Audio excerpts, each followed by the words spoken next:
دنیا قشنگه ولی نه ریب نسیان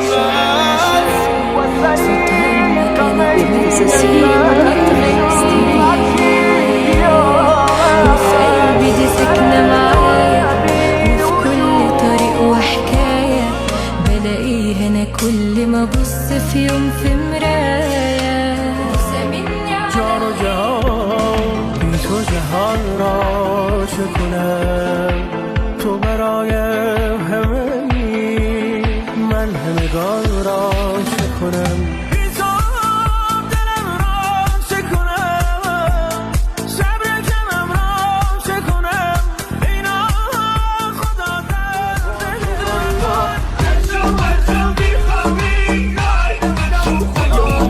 صورت خنده و چاق من مردم بزن یه عقدم کسم تو پای مسیر رو همیشه خوردم بزن لش مثل مرحوم تو پاک بیرونم یخ تون کولاک من شدم یه آدم آهنی منزوی مظلوم تولاک من قبل تو ترامو باز میکردم، پرواز میکردم، بیناز میکردم. بعد هر شب سیاه یه طلوع قشنگی هست، بارون حرفای زیادی برای گفتن داره، فقط برای شنیدنش باید تو در بدری کشیدم. میدونی یعنی چی؟